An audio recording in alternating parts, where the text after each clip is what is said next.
Most welcome dear students, आप सभी लोगों का स्वागत है आपके अपने यूट्यूब चैनल डीजे सर पर। डियर स्टूडेंट्स, आज का ये जो सेशन है बहुत ही महत्वपूर्ण है क्लास 12th के उन बच्चों के लिए जो कि इंग्लिश मीडियम के हैं और उनका सब्जेक्ट हिस्ट्री है। तो क्लास 12th के बच्चे जो कि यूपी बोर्ड से हैं या अदर स्टेट बोर्ड से हैं, अगर वो हिस्ट्री को लिए हुए हैं और इंग्लिश मीडियम से हैं तो वीडियो में पूरा अंत तक बने रहेंगे।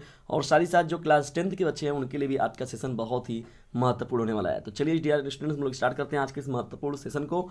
देखिए, हम लोग का पहला प्रश्न क्या है, what is meant by non cooperation.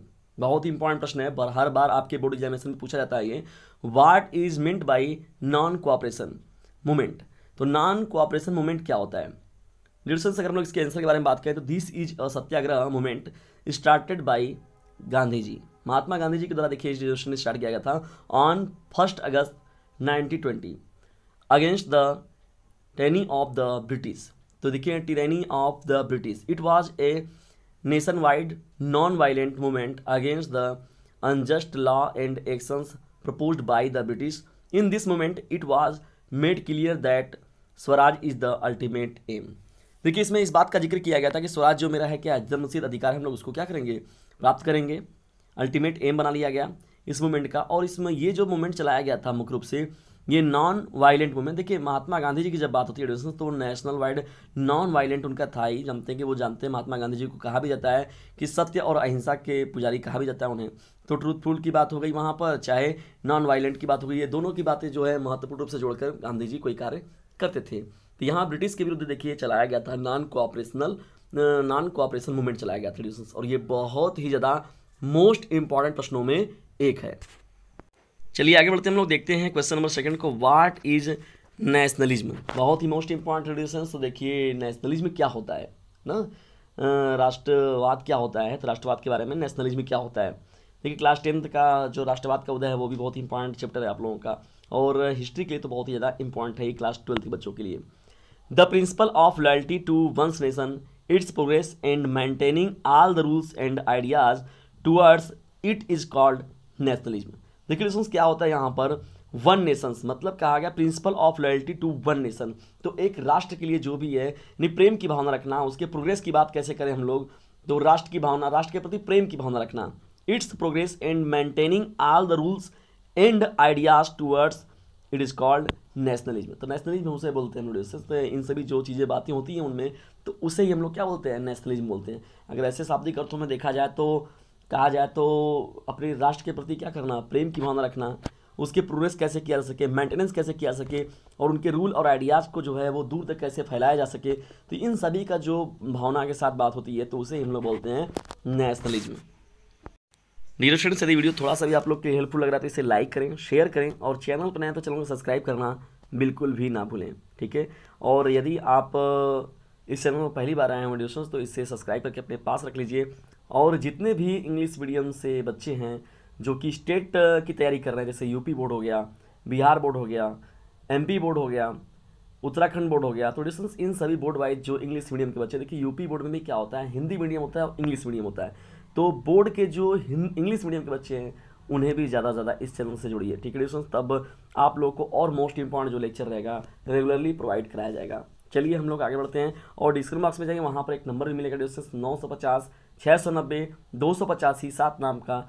उससे खुद भी लाभ उठाइए और दूसरों को भी लाभान्वित जरूर कीजिए। तो डिस्टेंस इतना काम आप लोग को बस एक काम करना है जरूर कि उस नंबर को शेयर जरूर कर दीजिए, और इस चैनल का लिंक जो है डिस्टेंस फटाफट से कर दीजिए शेयर, क्योंकि याद रखिएगा डीजे सर का कहना है इस चैनल से रेगुलर पढ़ते रहना है और इसे शेयर भी करते रहना है। तो चलिए अब की बार बोर्ड पर वार इसकी सार्थकता को सिद्ध किया जाए क्वेश्चन नंबर 3 को पढ़कर। What is the battle of Waterloo called. देखिए डिस्टेंस, वाटरलू युद्ध क्या है। देखिए, this war was fought on 18 June 1815। This was the last war of Napoleon. देखिए, नेपोलियन के द्वारा यह लास्ट युद्ध लड़ा गया था। On one side there was the France and the on the other side was the army of Britain, Russia, Persia, Austria, Hungary. तो डिस्टेंस देखिए यहाँ पर क्या था कि वन साइड में तो एक तरीके से नेपोलियन अपनी सेना के साथ था, फ्रांस के साथ, and on the other side में अगर देखा जाए तो was the army of Britain हो गया, रसिया हो गया, पर्सिया हो गया, ऑस्ट्रिया हो गया, हंगरी। तो इसकी सेनाओं के साथ उसे लड़ना था, ठीक है। Napoleon surrendered after losing the battle. हार के बाद देखिए नेपोलियन ने क्या किया, अपने आप को वो कहते हैं सरेंडर कर दिया उसने। ठीक है डिस्टेंस, ये बहुत ही महत्वपूर्ण है वाटरलू का जो इम्पोर्टेंट बैटल रहा है। डियर स्टूडेंट्स, लोगों के अंदर ज्ञान की पुंगी बजाने वाला, न कि गानों का रिमिक्स बजाने वाला, इस चैनल का नाम है डीजे सर। चलिए बढ़ते हैं हम लोग नेक्स्ट प्रश्न की ओर। What is meant by the unification of Germany. जो जर्मनी के एकड़ की बात होती है डिस्टेंस, तो जर्मनी का एकड़ कैसे हुआ इसके बारे में बात हो रहा है। Germany was influenced by the new ideas generated by the French revolution. Napoleon thought his victories organized the various German states under the Rhine Union, which made the German states feel united.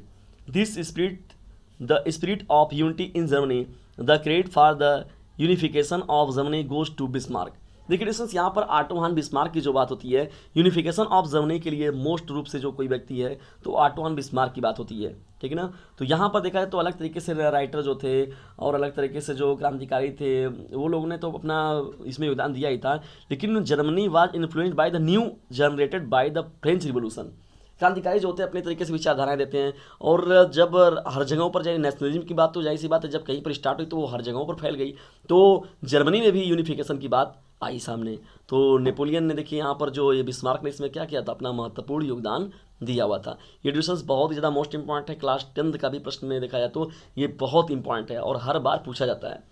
तो distance ये रहा आज का session. आज का यह महत्वपूर्ण session आपको कैसा लगा इसके बारे में कमेंट बॉक्स में जरूर बताया। वीडियो पसंद आता है तो इसे लाइक करें, शेयर करें, चैनल को सब्सक्राइब करना बिल्कुल भी ना भूलें, और डिस्टेंस से शेयर जरूर कीजिएगा। Thanks for watching this video.